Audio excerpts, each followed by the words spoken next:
Big Brother, mainstream media, government cover-ups. You want answers? Well, so does he. He's Alex Jones on the GCN Radio Network. And now, live from Austin, Texas, Alex Jones. It is Wednesday, June 4th, 2014. I am your host, Alex Jones, and I want to do something a little bit different in this first hour. The 25th anniversary of the Tiananmen Square massacre, when the people stood up, the anti-communist demonstrators, simply wanting to demonstrate that the government was corrupt and tyrannical and was not allowing them to vote. All they could do was watch the Central Party Committee appoint people to different positions, and the answer was to send in army tanks to run over people and shoot them. We have some of the raw footage of Tiananmen Square that they never really show on U.S. media or in Chinese news, for that matter, of the tanks running over people, of the piles of dead bodies, you name it, in my film, Endgame Blueprint for Global Enslavement, detailing that the globalists that run our country love communist China and have said that communist China is the model of the world civilization they want to build. So I want to talk about the First Amendment today, but also look at the state of the establishment, the state of the Obama administration, this Bo Bergdahl situation really blowing up in their face. Why would they do something like this when it would blow up in their face? What's the larger psyop here, or is it complete incompetence? Let me tell you, they're not incompetent when it comes to shutting down our power plants. They're not incompetent when it comes to federalizing our schools. They're not incompetent when it comes to turning different countries over to Al-Qaeda. So what's the larger issue there? It is the First Amendment. So here in the United States, it's free speech worldwide. I want to celebrate it today. In the first, second, and third hour, we do have some guests coming up. Taking calls the entire 3 hours, even though we have some guests coming up. We'll try to intersperse phone calls when David Knight is riding shotgun, to talk about the state of the press and to talk about the state of the people. We, the people, should become the press. That's why it's in the First Amendment: the right of religion, the right of free speech, the right of the press, the right to assemble, the right to petition. We exercise those muscles or we lose them. So I want to have a larger discussion about the press, the role of the role of the people.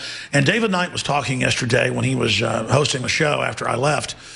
And I was listening to him on the free iPhone app as I watched my children play in the pool here at the Texas Surfside and here at the Texas Beach. And he said, you know, we, the real media versus the fake media.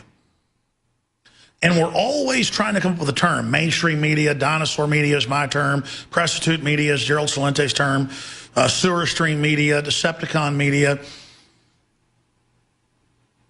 The enemy media. There's a lot of different terms for it. But I think the best term is the fake media. It's beyond state-run media, because the average person doesn't really know what state-run media is.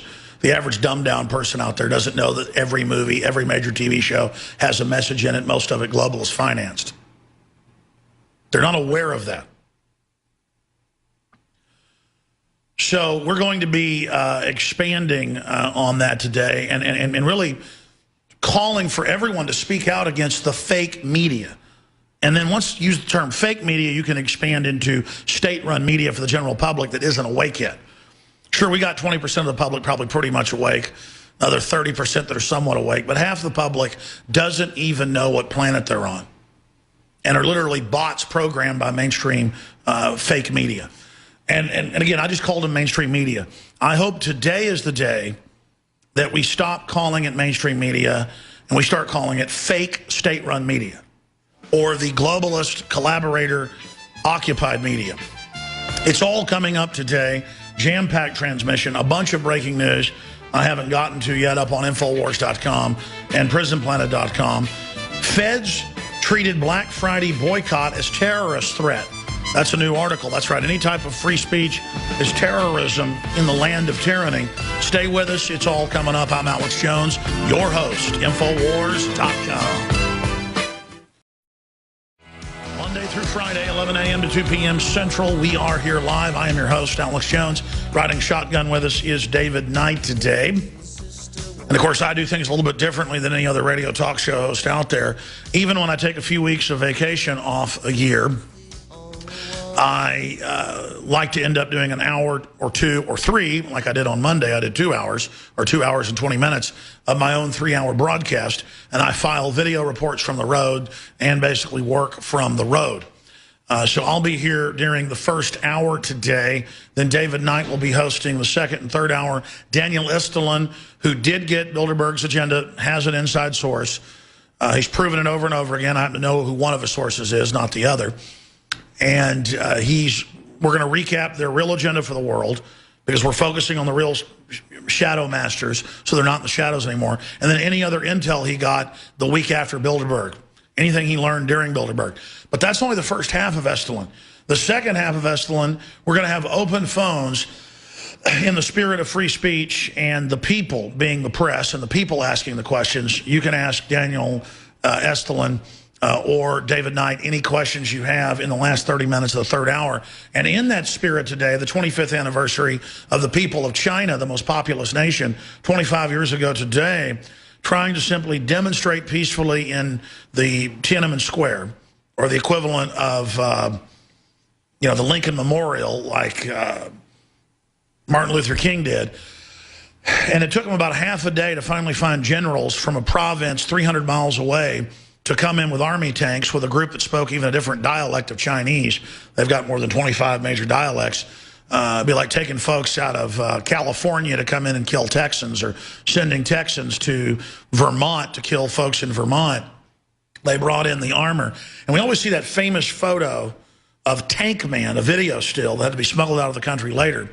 Tank Man blocking a tank. But if you go and get the full photo of Tank Man, it shows more than 20 tanks backed up by one person.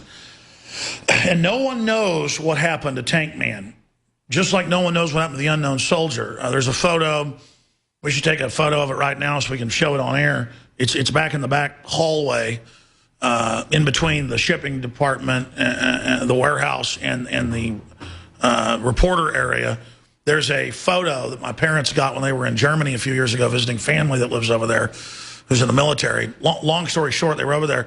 And it's a famous photo of when they set up Checkpoint Charlie and weren't letting East Germans out of the country. And they would just machine gun men, women, and children, the communists would, the communist Germans. The Nazis just handed the baton off right into Soviet tyranny, so it worked perfectly, like a horse and carriage, of a East German soldier who is the 3-year-old boy, the toddler, gets tied up in the barbed wire, and that German soldier hands him across to his parents. And then he was disappeared and tortured and, we're told, killed, never to be heard from again, because he was an image of freedom and an image of humanity. And it's going to be that humanity that stops the globalists. That's why they want to go to robots, drones, automated systems, smart grids that spy on us and control us, because the globalists see us as a wild beast, 7,350,000,000 of us, that they must control, they must dumb down. And this broadcast is incontrovertibly opposed at a physical DNA level and a spiritual level against all forms of tyranny over the minds of humanity. I know that a free, open society produces the best country, the best nation, the best system. And every philosopher and historian of any worth says that's the case as well. So we know authoritarianism is not good for even the elite. We need an elite based on the fact that they're smarter, they're more intelligent, they're harder working, they're better looking, they create better literature, they're better authors, they're better lecturers, they're better scientists. And that will be an elite of every race, color, creed, and religion, and true diversity. Not an elite of centralized bankers who are using 5,000-year-old banking manipulation systems of where the money changers, the gold banks, the pawn shops of ancient Babylon and Egypt, and then right through Greece, Rome, to the goldsmiths and money changers of 500 years ago in Germany, the Rothschilds, 400 years ago, the Red Shields, where they would have 100 pieces of gold but loan out credit for 10,000 pieces of gold on pieces of paper or tally sticks, or their seal on a letter. That's why those ink seals were so important, or the seals with the wax. You could be executed if you falsified seals or falsified signatures. You ever see Lord Monckton's signature? It's like this incredibly complex thing that would take, you 10 years to learn how to do. It's this big, perfect design. That's because your mark couldn't be copied. And you wouldn't want someone to be able to copy it. That's where all this comes from. And we need to get back to things being based on ideas and based on quality in a free market of competition. True democracy of the free market versus a democracy of tyranny where they domesticate the general public, train them to enslave the other 49%. That's why we're a republic or a limited democracy, where it doesn't matter if the mass wants to enslave one group. Everyone has unalienable, inalienable rights that cannot be changed, cannot be manipulated, even if the mass of people want to say black people aren't humans. Well, sorry, you can't do that anymore because a minority of white Christians said it was wrong. 60 years after the abolition movement started in England and the United States, slavery was outlawed in almost the entire Western world. Still ongoing in Africa and the Middle East today. But no one wants to talk about that because it doesn't fit into the whole demonization of the West program. Now, continuing, ladies and gentlemen, in that spirit of free speech and the First Amendment, I want to open the phones up throughout the full 3 hours today, except for the 30 minutes when Estelin is on by himself with Knight. And just try to take about 20 calls an hour on any subject you want to discuss. But I would like to hear from you if you would like to comment on it. But it is open phones. First time, long time, agree, disagree. I would like to hear from you out there on the nature of what the First Amendment really means. Congress shall make no law respecting establishment of religion or prohibiting the free exercise thereof, or of the press, or the people's right to peaceably assemble and petition the government for a redress of grievances. I think I got it all right there. The point is, going from memory, it's all right there. It doesn't give us those rights. It points out what was already there. And so you use it or you lose it. And I know we all know that like muscles. You don't use them, you lose them, they atrophy. But I'll tell you, I didn't work out for more than 15 years and gained about 100 pounds. It's taken me 4 or 5 years of working out, changing my diet, and taking supplements. I've lost more than half of it, and I intend to lose the rest. And that's an incredible attribute of the body. I'm older, and I shouldn't be able to, reverse all I did when I was young, but I am, because that's how the body's designed if you don't turn it around too late. It's the same thing for a country or a nation. We can turn ourselves around if we believe we can and rediscover the common sense narrative of freedom that's hiding in plain view. And the system knows a great time of change is coming and that we're at the bottom of a major decadence cycle right now. The system is aware of that. So it's moving in to try to suppress the people and admitting that on every front. They wanted to build their global tyranny, the architecture of oppression, quietly behind the scenes. But like a giant ship in a shipyard, when they finally remove the curtain and open the big gates and cut the blocks and the ship goes into the water, it's revealing itself. And the ship has been launched. The dreadnought tyranny is upon us. But it hid itself because it knows the power of the people. Cynicism, not believing in liberty, being lazy, not caring about others, thinking you get ahead by only caring about yourself is what brings down civilizations. But also caring about civilization but being manipulated into serving evil is what brings it down even faster. So it's not enough to care and be involved. You've got to be researched. And you've got to be involved in the right areas for the right causes. And the cause we're promoting is classic Americana, classic freedom, classic Renaissance, classic enlightenment, classic victory, classic success, classic chivalry, classic honor, classic truth, classic Bible, classic family, classic powerful male, powerful female role models, celebrating honor, celebrating beauty, celebrating justice, celebrating courage, celebrating being destroyed in the fight against the dragons of evil. Or sometimes prevailing. But it is the great animating contest that Benjamin Franklin and Thomas Jefferson and George Washington talked about that will make us or break us. So here's the toll-free number on this live Wednesday worldwide edition, 800-259-9231, 800-259-9231. And we will get you up and on the air. Again, 800-259-9231. David Knight will be popping in with some breaking news briefly at the bottom of the hour and chiming in anytime he feels like it in this hour on some of the callers we're going to be taking. Some of the news up on Infowars.com. Feds treated Black Friday boycott as terrorist threat. New documents reveal. Yeah, any form of knowing how to tie your shoelaces is terrorism. You just go watch football games, drink fluoride water, take vaccines, prepare to die of cancer. That's patriotism. Let the troops go die at the VA. Let them experiment on little black kids with pesticides till they die all over the country. No one gets in trouble. That was 8 years ago, New York, states where it broke. Black, white, Hispanic, Asian kids turn their oxygen off. Some of them died. Secret test, Joseph Mengele, don't get in trouble, federal government. National Institutes of Health. I mean, these people are demons. Not even the average cop at the Threat Fusion Center, but they're gathering data and getting used to seeing anyone who's good being listed as bad. Baltimore imposes daytime curfew on adolescents. That's right. As the society unravels, everyone will now be a criminal. They have nighttime curfews on adults in many areas of the country. Secret Service to track Twitter users in real time. Again, as if you're all terrorists. New reports. Bergdahl left note declaring intention to desert, renounce citizenship the night he walked off. I want to hear your take on Bergdahl. This is a total psyop now. There's no doubt. I want to go over a list of things on that front. The body count behind Bo Bergdahl. Excellent report by Staff Sergeant Joe Biggs for Infowars.com. It's all coming up today, but your phone calls are straight ahead. Stay with us.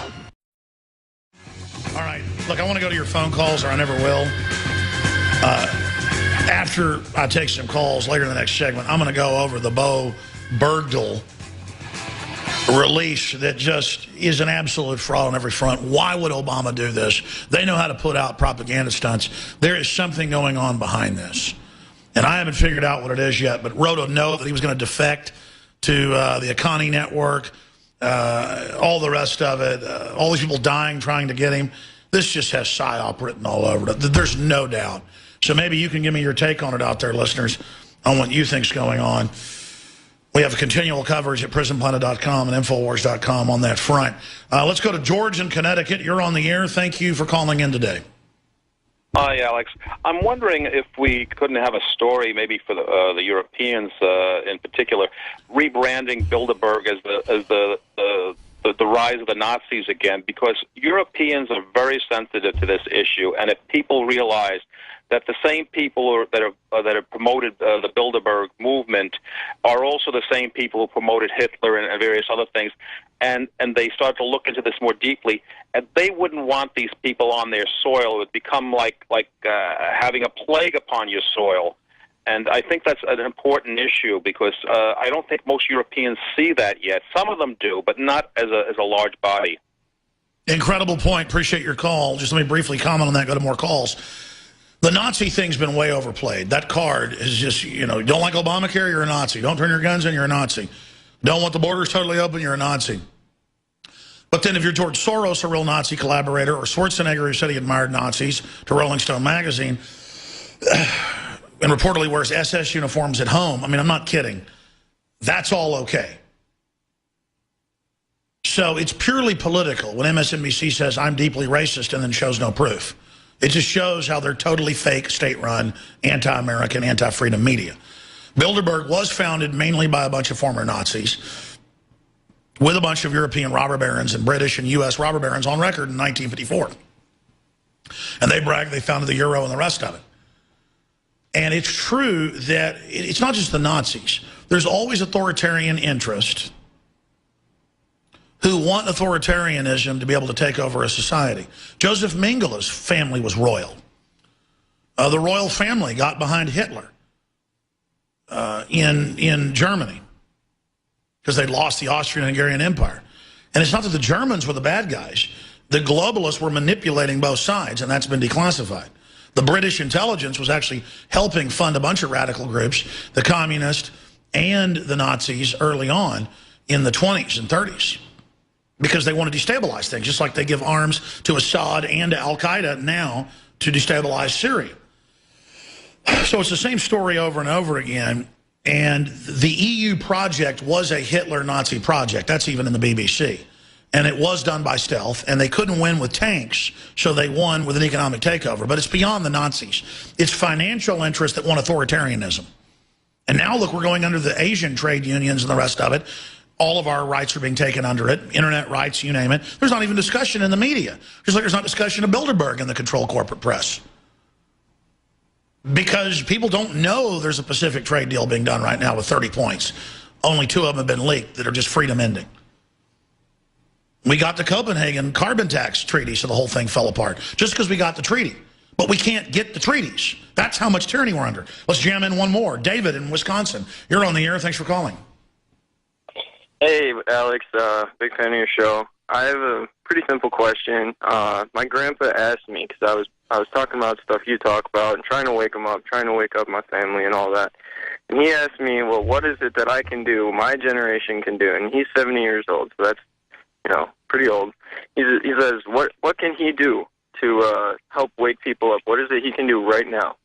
He can learn about the New World Order. He can understand there's more media than just the mainstream dinosaur media. He can get involved. He can run for city council. He can go out and read the Bill of Rights and Constitution and then look around him and see what's wrong. And then he can decide how to get involved. Good people all have to do just a little bit. It'll bring down the tyranny. The problem is good people become spectators, believing that they have no basic power. Great question. All right, we're off to the races. 2 callers down. I want to take 20 calls in the 30 minutes we've got left in this hour. When we come back, and David and I will be popping in as well. We've got more on the Bergdahl situation. We are now living the 1984 reality, but there's the old parallel liberties of private property, family, guns, male and female roles.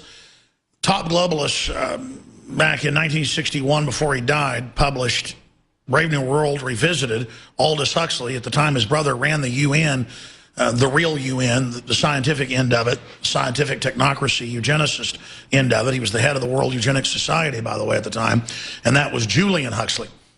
And he gave an hour-long speech at Berkeley that we've played the whole thing of here multiple times over the last 18, 19 years on air. And in that speech, he said, look, I debated my colleague, Eric Blair, George Orwell, as his pen name, and I said, it will not be the boot stamping in the black uniform. That's waiting in the wings for those in the first few phases that resist. No, it will be being brought to puberty at age 8, and population reduction. Brave New World is the model. My book, published in 1932, is not so much a science fiction book as it is our plan for the world. And you will love your servitude and your destruction and your enslavement. Ah. And the people at Berkeley are clapping. Ah, oh, we'll get to rule over the program. And they put fluoride in our water to brain damage us and dumb us down. We're becoming infertile. People are going into puberty when they're 8 now, and the plan's going quite well. They're feeding us GMO. And again, I'm not being negative. I've been down here in Port Aransas fishing and with my children. We're not into fancy vacations. They just like, just the Texas beach, swimming in the pool and stuff. And I've run into, let's not exaggerate. Let's not exaggerate. The manager of the condos we're staying at's a listener. Half the lifeguards are listeners. It's a giant pool, the biggest down here. And I've run into I'd say half of the middle-aged men I walk by are listeners. The people at the restaurant are listeners. And it's just everywhere I go, people are listeners. And then they say, what do we do? I mean, you are the majority. And I'm not even bragging. I mean, when a 18-year-old female lifeguard knows who I am and says that her dad listens and she listens, I mean, the New World Order is in trouble.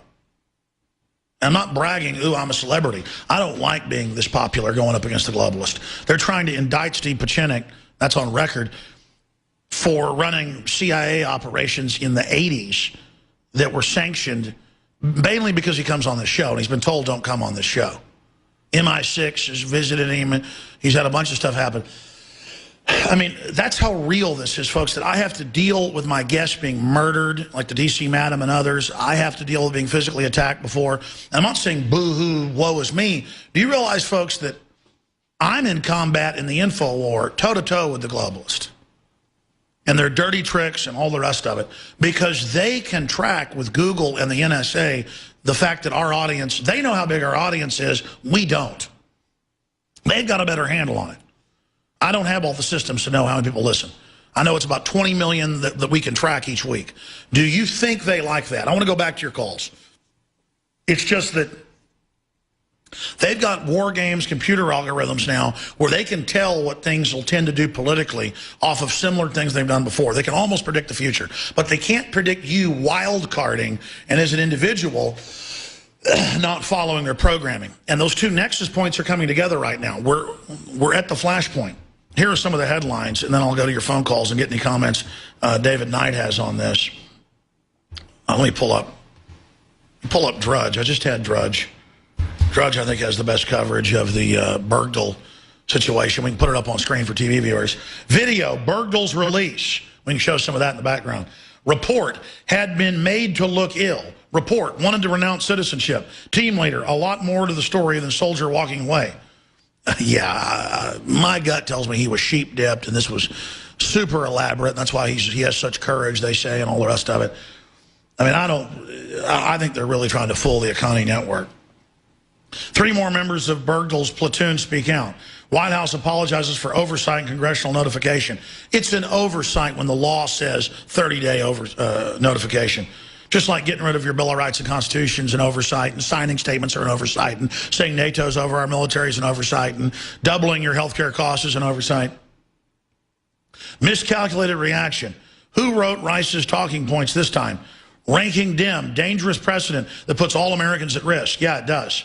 Rubio, Obama believes he's become monarch or emperor. Law professor, President Nixon always wanted to be what President Obama has become. Again, why do you have Rubio, this neocon, golden boy? We don't need a gimmick to get a libertarian or constitutionalist elected, so we run a Hispanic. I'd vote for Hispanic in a minute if they were like Ted Cruz, and I would vote for Ted Cruz for president. But it doesn't mean it's because he's Hispanic I would vote for him, or has a Hispanic Spanish last name. It's because he can do a 28-hour filibuster.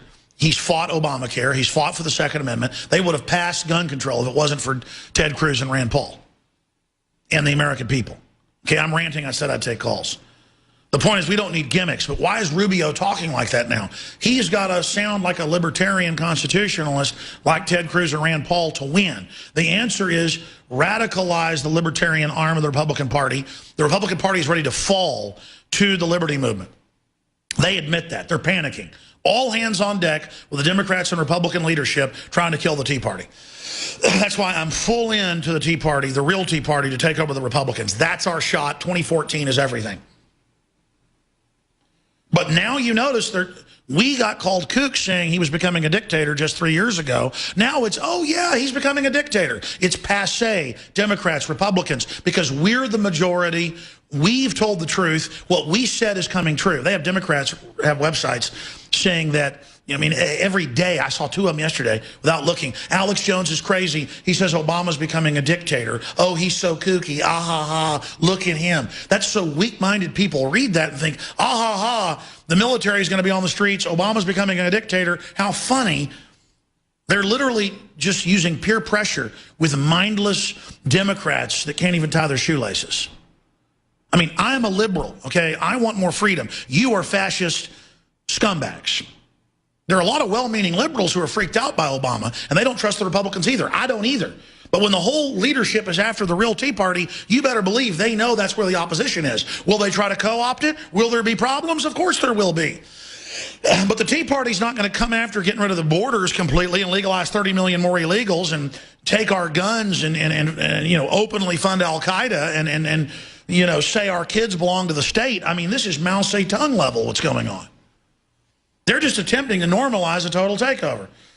All right, I'm going to go to your phone calls. Just please remember, we have the very best nascent iodine out there. The new X2 is beyond even the previously best, which was still available and good for kids and things. It's not as strong, more palatable. That's the regular survival shield that's done wonders for myself. The new X2, ladies and gentlemen, is from crystals. Nobody else has this source. It's other seaweed-based. This is multi-million-year-old ancient crystals from an ancient sea mined between 7,000 and 10,000 feet and it goes right into the bloodstream, right into the body, detoxifying. What it's done for me is just incredible. I've been on it a couple months before it officially came out, and people can just see the difference in my skin, my energy.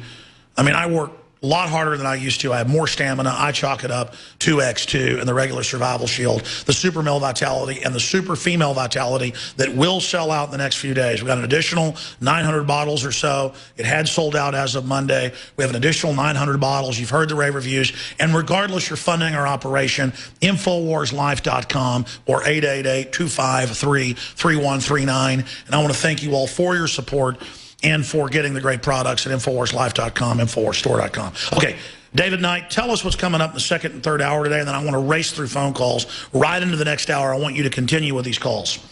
Well, Alex, we're going to talk about the 25th anniversary of Tiananmen Square because, you know, CNN is patting itself on the back, talking about the CNN effect, how it was a watershed moment for CNN. And really, we want to compare what they did with the CNN coverage of Tiananmen Square to what CNN did when we had the standoff at the Nevada ranch, in Bunkerville, the Bundy Ranch. Perfect. Show the footage of you and Josh valiantly walking up as they were threatening to shoot you, and then tie it into Ceausescu. People hailed the folks overthrowing them. You didn't overthrow anybody. You just stood up against thugs threatening you, and you're being called a terrorist by Harry Reid. That's right, Alex. And, you know, we see that there's a CNN reporter who was just arrested in Turkey for covering anti-government distress there. That was a very brave thing that he did, and they allowed that to go through. That was a good thing. But, you know, at the same time, remember that Amber Lyons reports about what was going on, essentially identical to that, anti-government protests in Bahrain. They shut down her report. So what does it tell us about the controlled media? And when we look back at 25 years from China, what have we learned about how China, the Chinese government, has controlled information about Tiananmen Square? Today, and China, the globalists in Australia and the U.S. and Russia admit the Chinese model of censorship is the model. We've got to study it. Incredible job. Look forward to those special reports coming up and phone calls in the next 2 hours. And Daniel Estelin. Thank you so much, David Knight. Thank you, Alex. All right, now I've been bad. Please don't ask me thought-provoking questions. It gets me off on a jag. Let's go to your calls. Jay Lynn in Texas, thanks for calling. You're on the air. Go ahead. Okay, first point, what Ted Cruz did, it was not a filibuster. Well, it technically was, but they didn't count it as one because they were already scheduled to rule on the vote at a certain time period, so everybody got to call him out. But a rose is a rose by any other name. Second point was that Rachel Carson was promoted on Google Doodle because she made a book that influenced the environmental movement, and it was about banning DDT, which resulted in millions and millions, hundreds of millions of lives. They admit about 3 million people die a year from DDT, but they say it's a price worth it, and it really didn't hurt the birds as bad as they said. It was a magical pesticide that helped humans not die of malaria. You're absolutely right. Right.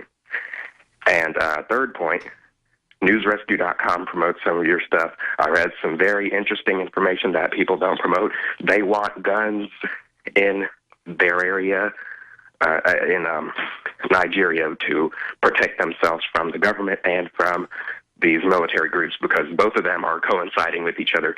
Some of them are people want guns in Mexico to protect themselves. People want it in Africa. God bless you. Great points. Yeah, the only states that have any law and order in Mexico are where the Mexican farmers and ranchers, people close to the earth, it doesn't matter if it's leftists in Chiapas or right-wing Mormon Christians in the northern Mexico, they get illegal guns in Texas and other places that are single shot and semi-auto. They lower the crime. They stop the cartels. And the Mexican government's having to back off now and saying, okay, let them be armed. So the only time you have nightmare extermination is when the state and the criminals have guns. When the people have the guns, the state and the criminals behave themselves. Because when the government fears the people, there is liberty. When the people fear the government, there is tyranny. Thomas Jefferson. Let's talk to Mike in Louisiana. You're on the air. Thank you, Alex.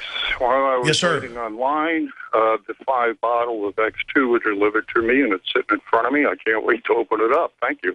Thank you. Thank you for the support, sir. We couldn't do it without you.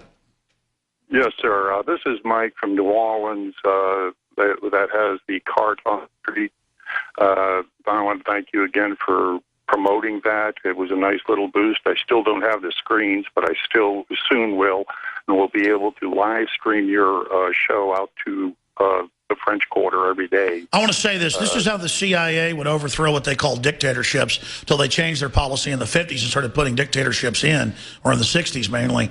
They would have people go around with handouts, bicycles, and then sandwich boards with messages, and enough of them, it would overthrow the regime. What you're doing with your bicycle with these big boards in New Orleans, if other people just did it an hour a week and put up handouts and just spread the word and called into talk radio and called into C-SPAN, enough of a buzz, we would overthrow the globalists very quickly. Can I read you something I blogged yesterday in answer to what can we do? And this is what I blogged. They only are granted the power we give them, and we could start taking it away in a million ways right now to let them know for our voices, our purses, and our passion. Peaceful civil disobedience is now our duty. If you've never emailed your rage, start now. If you've never called, call. If you've never written, write. If you've never spoken out, now is the time to yell. If for some reason you can't make yourself visible but still want to help and contribute to those that are putting themselves on the front lines in any way you can. If they want a revolution, that by God will give them one, but one on our terms. One that will be a revolution where the power of love will overcome the of power. Start now. Make a pledge. Say this is it. Call it the Howard Beale Pledge. Tell them you're mad as hell and you're not going to take it anymore. Well, very well said. God bless you, sir. Appreciate the call. I have told the crew, the great Darren McBreen, the great Rob Dew, and others, I want a promo made, but I should come back and tape it and, you know, rant with a call to action, have clips of Howard Beale saying, I'm mad as hell, I'm not going to take it anymore, and call it the Howard Beale Pledge to get aggressive, to not back down, and promote the ideas of liberty. And that's what it takes, because our country was so wealthy, so free, it took so long to dismantle it, but now they're getting down to the final nuts and bolts. Great points. Matt in Tennessee, listening on WBCR 1470. You're on the air. Go ahead, Matt.